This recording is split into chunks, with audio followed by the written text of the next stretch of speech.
Hello and welcome to our last meetup of the year.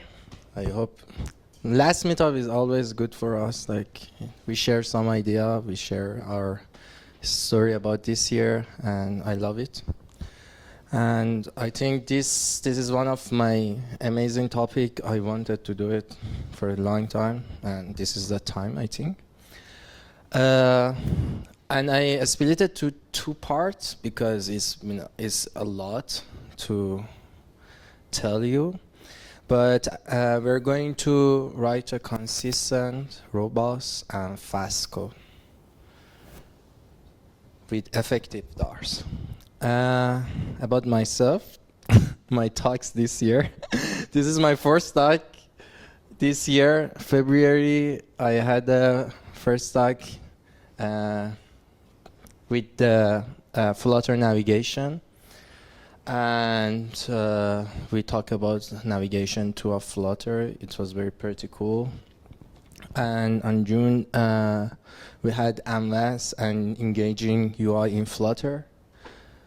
And my third talk was developing Flutter application in dev container a couple months ago. And this is the effective Dart today. Just to let you know, guys, I put some points here to let you know that talking and having a presentation is not at all something horrifying or something stressful. You can, like me, you can just develop yourself, progress in soft skill, technical skill, and your growth. Each one of them helped me a lot to just come here to talk you in front of you and let you know that it's not a difficult thing to do.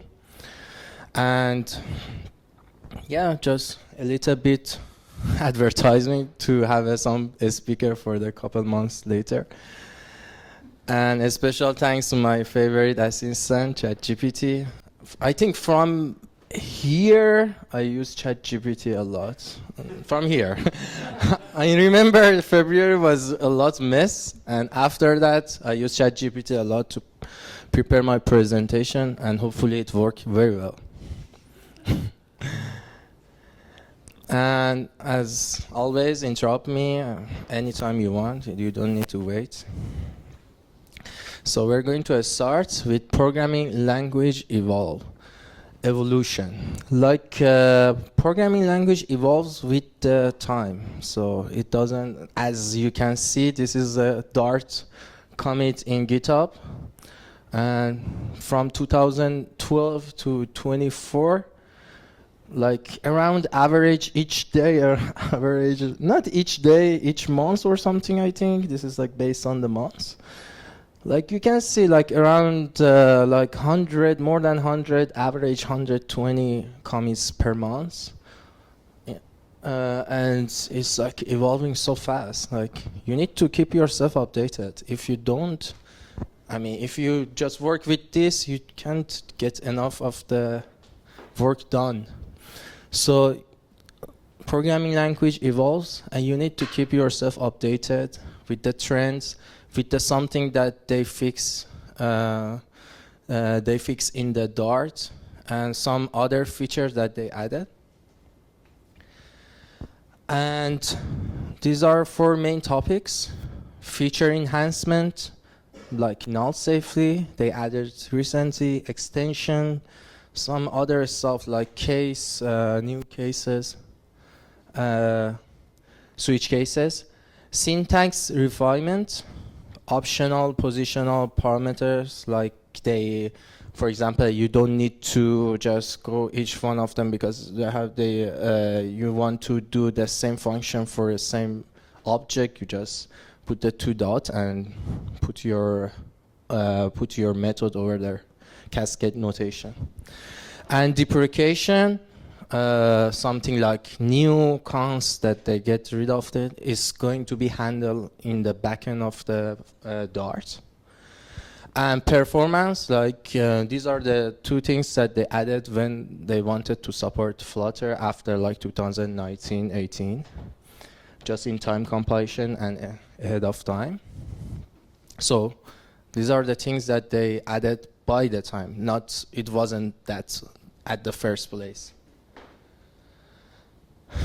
We need to stay updated with the syntax and the feature and best practices. So two general idea is to be consistent and be brief every time. Code should be only look different when it represents a meaningful difference. These are the documentation of Flutter, it's not mine. And you want to have another things to add, it has to be a purpose. It has to be a different purpose. So should be consistent everywhere. Like I make a blog, I make a UI, I go to one feature, I see that's exactly what we do in the feature B. I know we have teams, we have some other peoples, but we have to keep ourselves consistent. If we don't, we cannot read the code. The future developers, they cannot read your code.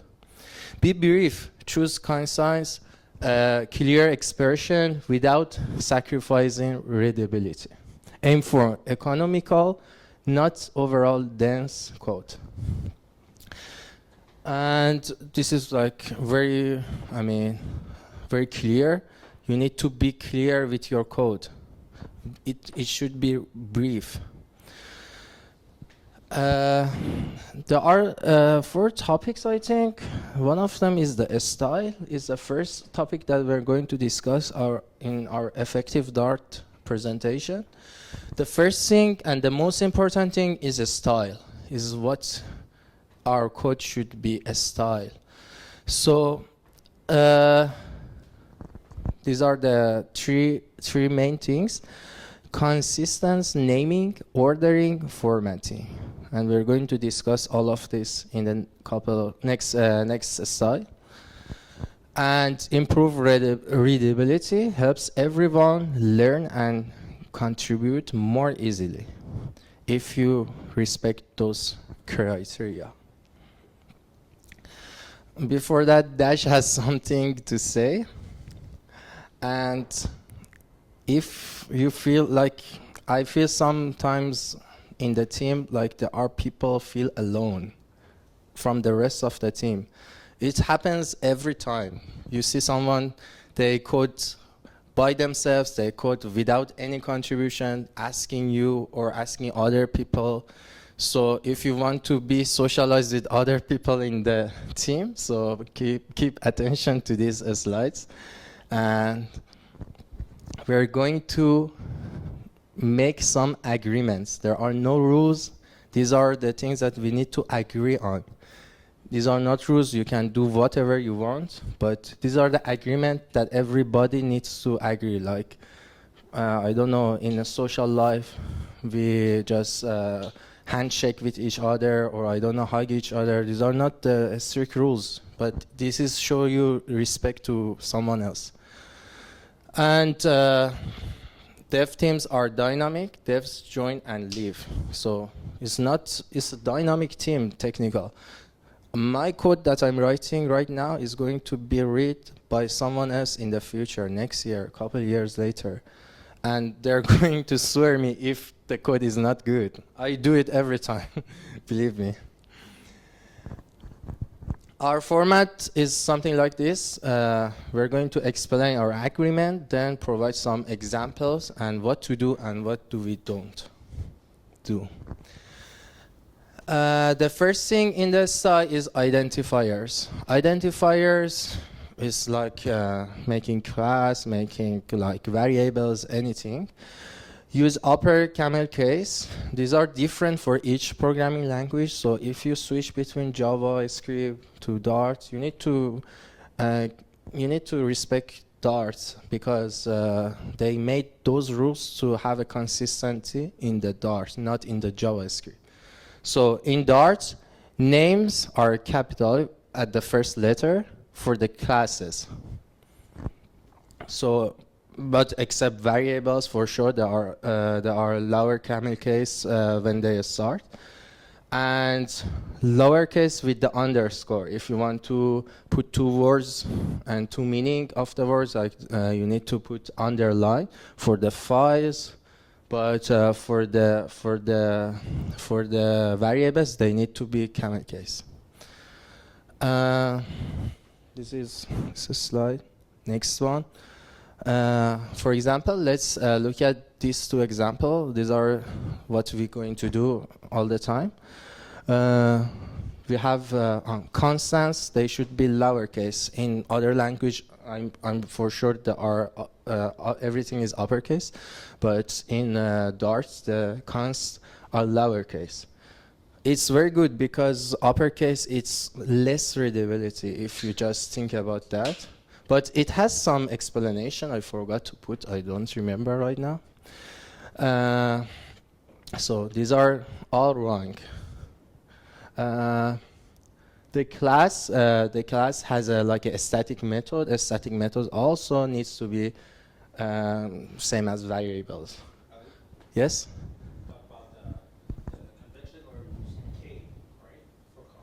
Yes, that's wrong too. I think we're going to discuss in the future, but I think so. But K is also wrong for the. It's good for Flutter, for Dart. No. I read that yesterday, and I will tell you the explanation. I don't know if I put it here or not because there were a lot of things to cover. And for the files, yes, use the underscore, no dash or something like that, no camel case, the stuff. And for making name for your imports, use the like a lowercase for the everything here. So also if there are two parts, they need to be with the underscore. Here, it's also again encourage you to not use a lot of capitalized. For what? It's a reason. Capitalized acronyms can be hard to read, and multiple adjacent acronyms can lead to ambiguous names. So, for example, I don't know what UI.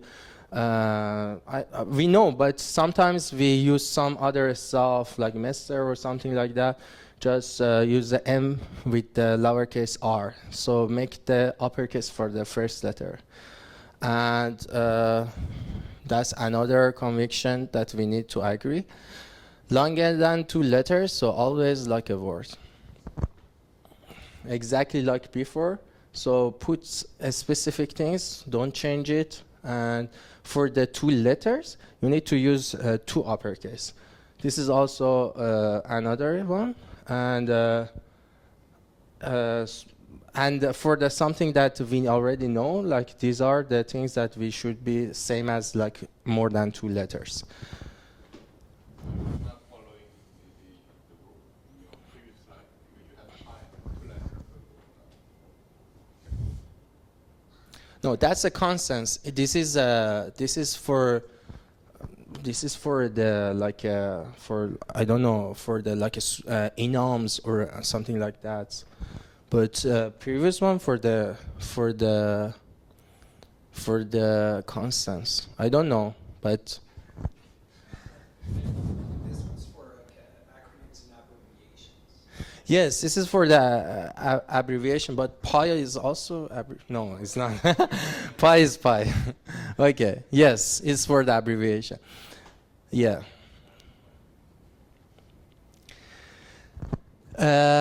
Here, and also if we don't want to, for example, we have a function that turns the variables to ourselves, like a future or void.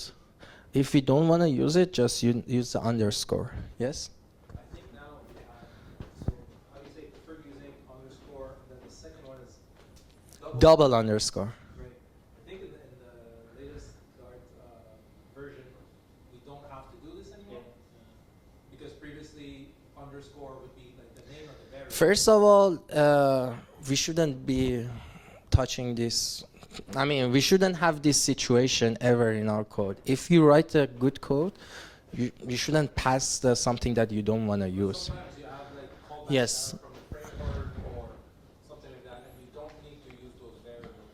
Hmm. You put, underscore, It's a Slider, or something like that.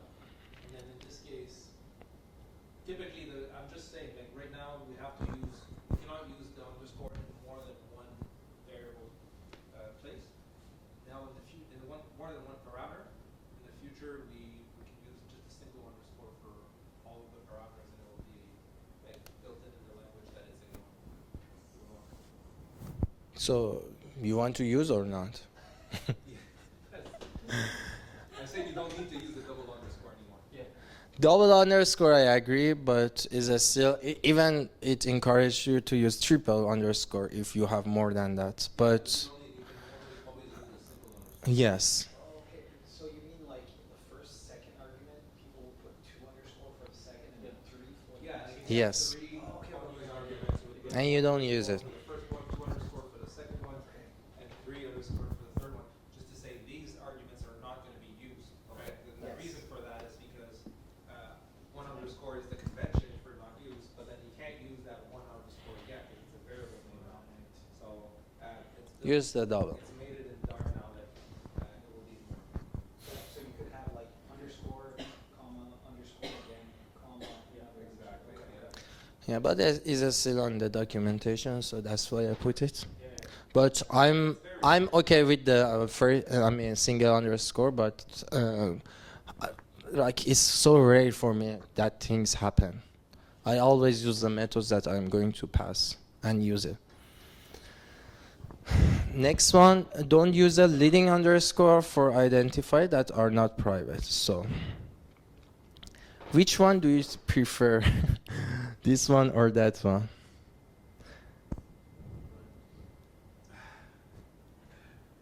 This is very, no, it doesn't depend. If you want to hide A and B, that is fine. No, just focus more. Here we're going to discuss that we don't need private when we don't want to use the private. So that's the main goal of here.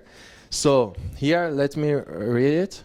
When one of these has a name that is started with an underscore, it sends a confusion signal to the reader. To avoid that, so for example, here, when I see the code, I'm going to check that this code is going to use in this class and a little bit confusion, but as simultaneously, this code also reminds me that these are not a strict variables that's going to be private, because they are going to be sent by other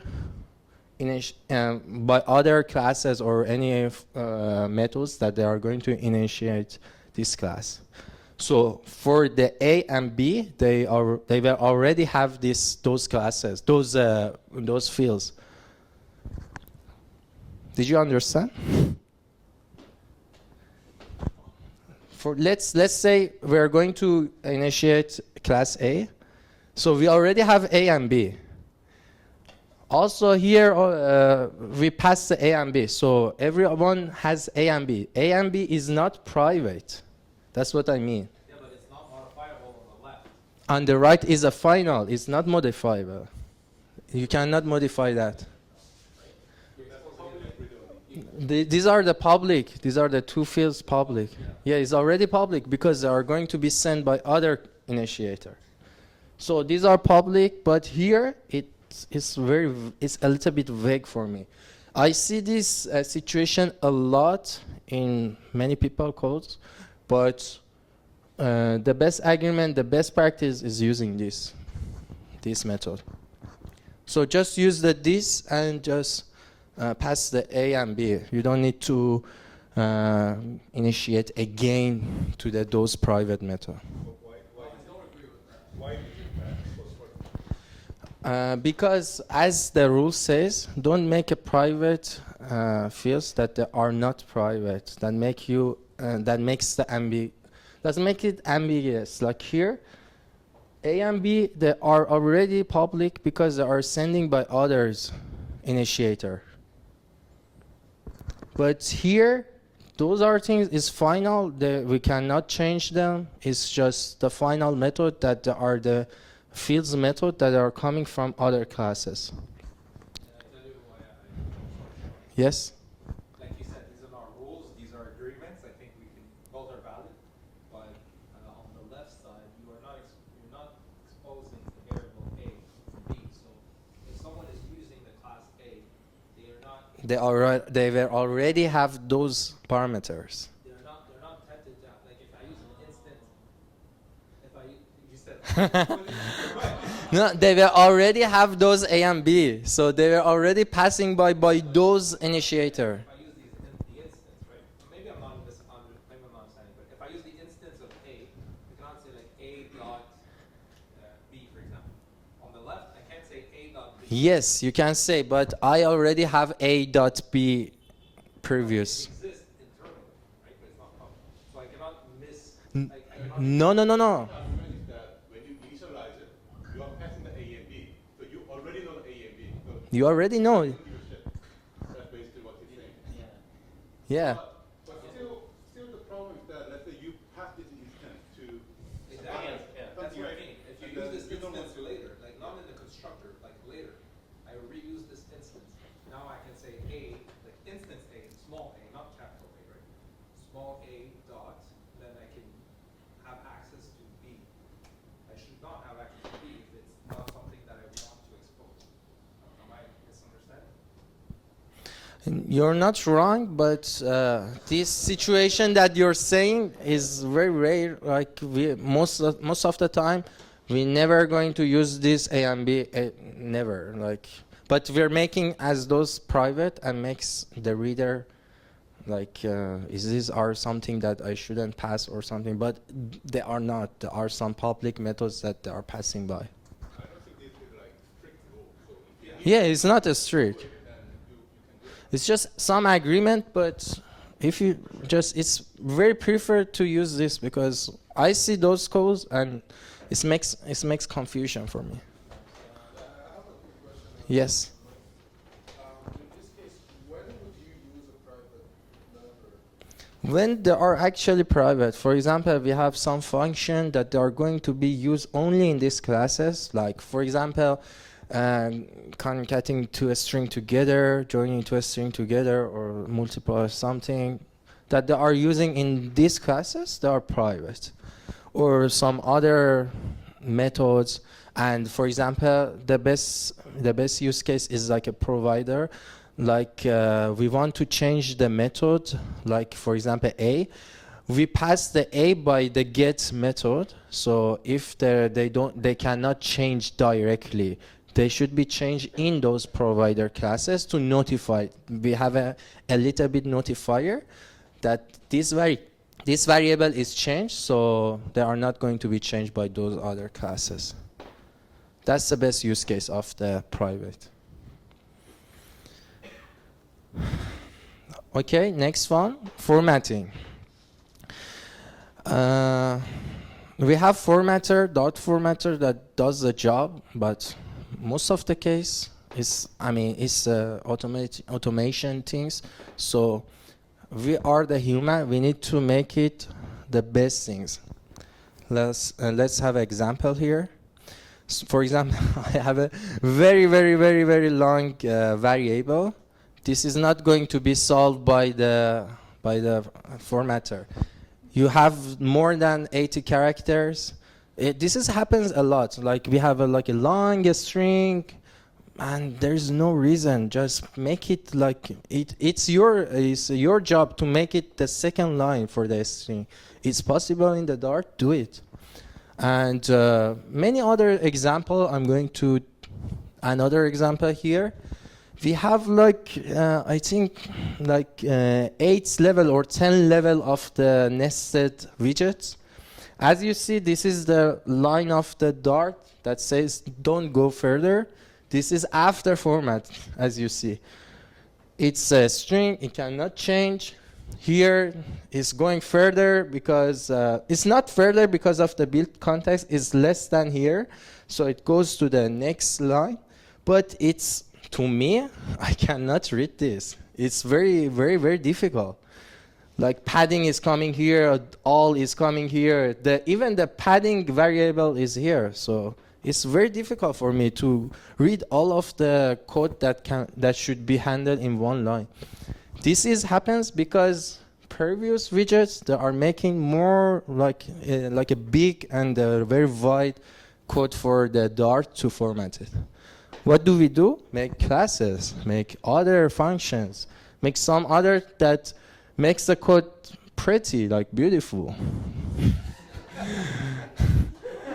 Yeah, it's very simple, but we don't care about these things. It's just we go join the team, see this code, get headaches, and say, I'm gonna leave. So, it's my all of my things is here. Why do we forget? Why do we forget to do stuff? We have a deadline. We want to just finish it. It happens every time. We have a deadline, 2 months, just do it. And in the future, we're going to format it, refactor it. That's every time I hear this. But let's be honest, never happens. How many times you write a code and then going to format your own code? Like very less. We have an easy PR approval. That's another issue we have. Our code, we are developers. We need to approve the PR, which is very good. But we do it so rarely. We just see if the pipeline succeeds, just we approve the PR. But it's not true. It's not the thing we should do. Okay, let's finish the identifiers and SI, and next one is documentation. This is the new things for everyone. That's the thing that we never do. And code should be self-documented. That's first thing. That's a principle. Just writing a documentation for like a plus or minus calculator is just so simple, and it's like not necessary. So make a documentation for something that it doesn't, it's like complex or we don't understand by reading it. Yeah, you can. No, the documentation. First of all, there is like I know the coding. You can do it for each methods, each classes. But to be honest, we don't need them. We need documentation, one line, and describe all this like a next line, next couple lines, and just like that. Like this is users, but it's just example. I wanted to show you another thing. Have you ever used Dart code, Dart doc? Yes. No one. You use? Congratulations.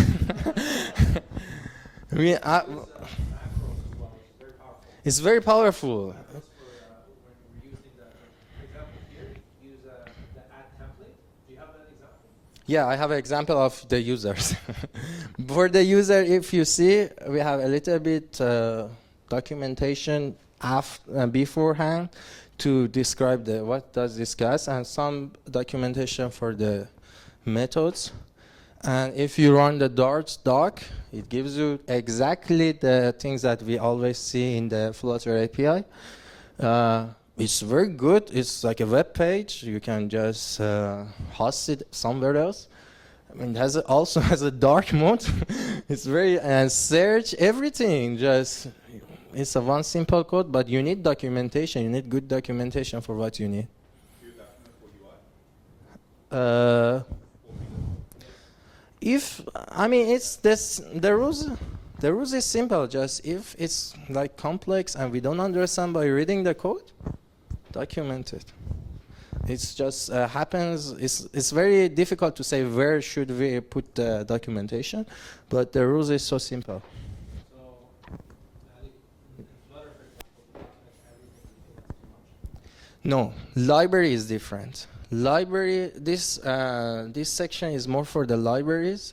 This and the next section are mostly for the libraries, but for our code, because library is going to be read by millions of people, like hundreds. Library document everything, but then app call, you don't necessarily need to document everything. Yes, because they are making library for all range of people with all different intelligence. So, but no, not intelligence like the experience or something like that. Experience level. Yeah, experience level is a good example. Hello, welcome. And I asked, also just, sorry, I want to barge in, but I take the opportunity. Why did you say not that, why did you ask the question, Jim, about documenting? I mean, I'm just curious, what is your practices? Do you really document everything, even the UI code? Or I just try. like library? And even the library, are you document only for the public part or even private part? Right? So No, for public part generally, yeah. For private parts, only if it's not clear. But, you know, for public parts, yes. And for UI, the argument is just that sometimes, like, if you have a large code base, I think it's easy to not know what a widget, like, where do I ever, you know, where is this actually, what does this actually represent? A very large widget tree. Okay, guys, let's move on. We don't have time. Next one is usage. What does that mean? Everyday guideline for the. This is the one. I skipped one section that which was specifically for the documentation and how to make a libraries, but we don't need to talk about those things. We need our daily usage. The usage add analytics option. So this already done by Flutter, but to be honest, I see that people's changing this a lot. They put avoid, they put other rules by themselves, but these things is engineered. This package that they use is discussed by many people, why we need the linter for those things and why we need to avoid something. So don't try not to change this. It's very flexible. You can put anything here to avoid all the rules. Just simply delete this. It's better. But one good thing about these files, we can change the severity here, like warnings to the error or errors to something like that. That makes it more strict to the developers to do the best code. But generally, if we have a pop line, just skip the commit if the pop line doesn't succeed. That's another good thing that we need to do. Is there an example of basic linter? The basic, but The basic linter, no, this is not the basic. You can just remove this. The basic one was the without anything, like some Dart that it is within the Dart linter. But Flutter team made this linter for only Flutter. On top of the Dart. Let's go next. But you can also make your linter and make it as a package and include it here. Like some big enterprise, they do it by another linter and they share it between each teams. One more question. What's the issue here? We're going to talk about null. I think this is my last usage, but it's very... Sorry? Yes, it can be null. So it's a nullable variables. So it cannot be because it can be null. It's not going to pass. We simply add 2 question mark here. That means if it's null, use the false. that should be red. Sorry? In my linter base, it should be red because it's null. So it's not a condition because it's null. So it shouldn't even compile. It shouldn't but? Not even compile. Why? It's an error. Yeah, this one is an error. You cannot write this because For when what? it's null, it makes an error. No, it's nullable variable. So Exactly. So if it's null, go to the false. If it's not null, use this. That's the code. And you can do this also. This is the same, but you can do this. Like if it's not null and null. it's not going to be null. But it has a little bit difference. I will tell you. First, who knows? Who knows the difference between these two?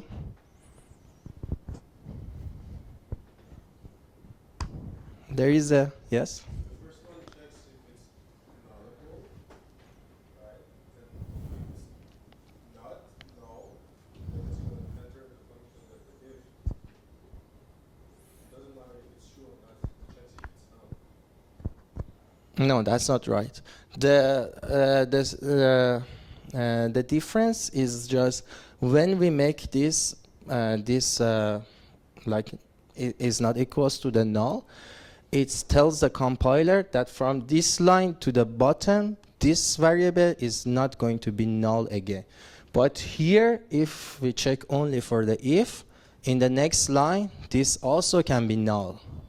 So you have to put again the condition for the nullable variables.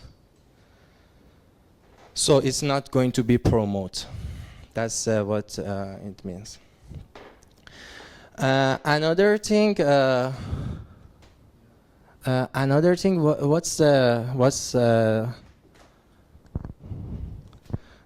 does that mean? What nullable equals to true?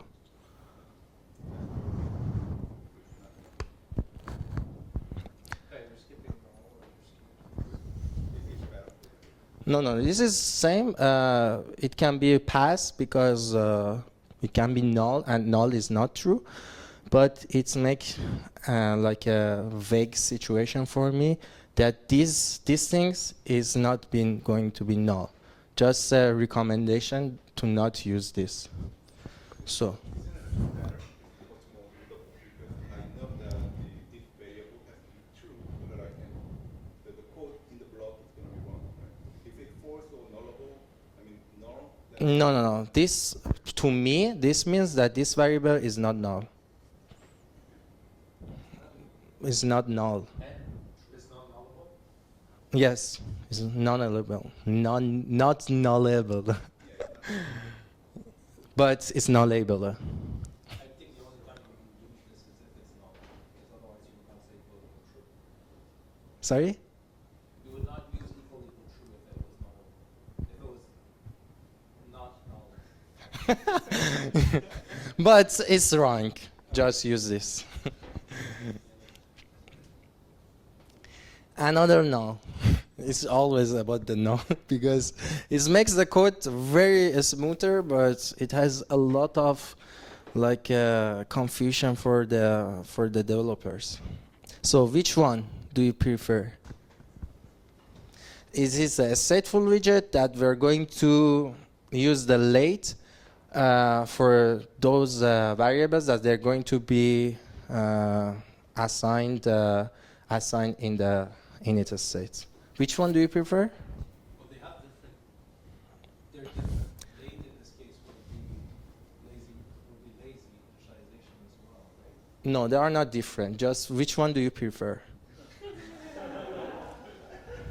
These are the three late final variables. the one at the top, and I'll say why. The end has Why? The one at the top, because you can use variable those below main controller when it's late, so you don't have any values to know. You have to verify if it's a null or not. But the one at the top, oh wait, there's no such thing as late, so We don't have time, but it's not right. This is you mentioned like this is the prefer. Why? Because it's straightforward and doesn't rely on external factors. Simple and like clear. Sometimes needs to initiate in the init states. Here, when we just because there are the things that are going to be assigned to the variables before init states. There is a difference between putting in the init state or before init state. When we do it, for example, we have a page controller. We're getting initial page from the parent. I didn't put the parent, but there is a initial page that they are going to be passed by. So here we don't have access to the widget.initiate page in the before making init state. So that's the use case that we're going to use in init state. The next one, consider type promotion. This is something new in Dart. So just I think 5 more minutes. That's we discussed before for the nullable variables. Here you can see all of the locals variable are good for the promotion, but the field variables that are going to be comes from the constructors. For example, here response in the upload exception class. Here we just put the condition if response is not null, but the compiler doesn't know the next line is going to be null or not. So we need to put explanation mark for all of the usage because we already know this is not going to be null. So compiler doesn't know. We have some solution for that. The first solution is to make this variable to the local variable. So here we get the response. We put it as a local variable, and from this line to the bottom, we don't need to put explanation mark. That's the first solution. The second solution, I put it as a question, but this is the same. Reverse the if and No, it's not. It's okay. The new feature in Dart is null check pattern. So get used to this new syntax. A new syntax is going to solve this situation. So for example, here we have a maybe a string that's going to be a null string, but here we put as a string. It's the syntax is like case var the s and this is the syntax. I don't know why they made it like this, but you need to get used to it. So how to solve our solution? This does response case var to the response. So if you put this into your if, it means that this variable is not null and is not going to be null again within this this condition. So case var the variables with the explanation, with the question mark. Summary, and there are more of the usage and also another things for the effective Dart that if you like it, maybe next year we're going to present it. But for this presentation, make it simple. Don't try hard to make complex. It's always the rule. Read your code before commit at least once. Every time after we finish some bug and we solve some bugs, we just put our commit and then make a PR. So it's not wrong. Just read it one more time. Format your code all the time. I don't see, I see this a lot, like people don't use the formatter. Just use the format each line you finish. Because when you finish your line and you format and you see your code is not pretty, you just go back and make it more pretty. But if you use it after finishing all of your classes and all of your files, and you format it, I'm lazy to do that afterward, but use the formatter each time you code. And use analytics tools for Flutter and Dart and ChatGPT nowadays. Just put your code over there, ask it to make this pretty. So easy. It takes like 2 minutes, but it saves a lot of time in the future. Thank you. Any question?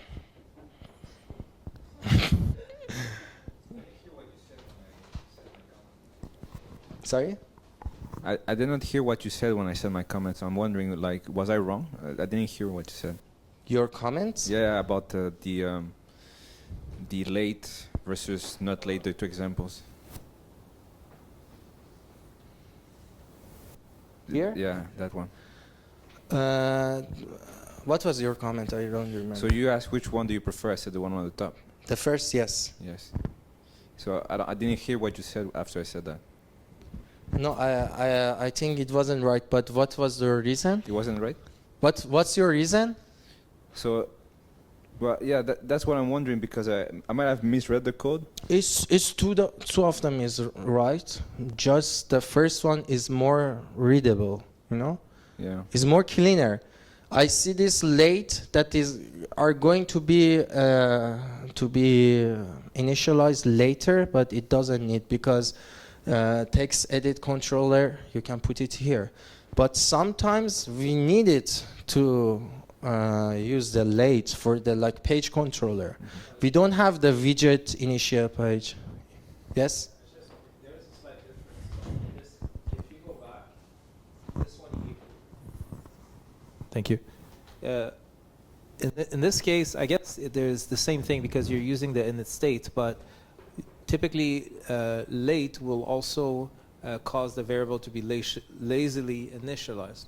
So if you are to maybe in some condition not assign this variable, it will never be initialized, as opposed to in the top case, it will always be initialized. I don't understand. What do you mean late initializer? So, for example, you have a condition in your build method, and for condition A is true, you will assign the variable to name controller. Yes, of course. If you have the use case, you need to use this. For example, I'm not going to, but first of all, these are not, if it's going to be null or something, that's what you mean? No, not null. I'm saying lazily initialized. So if you never assign a value to name controller, it will never take the memory. It will never be created in memory. So there's a slight difference in terms I don't of, agree. How do you know? it's in the documentation, you can look it up. No, it's as long as you initialize this stateful widget, it goes to the init state. Yes, in this case, I'm saying like a different scenario for the No, late. only this scenario. Yeah. Because I see this a lot. These are the use cases that I see a lot, like exactly for the private method that we discuss. These are the things that use this. It's so simple and more readable. It has less code. Same thing. So I mean it's not hard rule, right? So if you can use final like the first one, you can always do that. But some cases you cannot do it. Then go to second. Of course, something some like cases. That. And also you have to put the type here, but here you don't need to put the type because it's a final method and you are initializing right after. It's all our presentation today is all about the conviction and what do we agree on something more pretty. All the things that we do are true. They are going to be compiled, but they are not going to be read. That's what we want to do.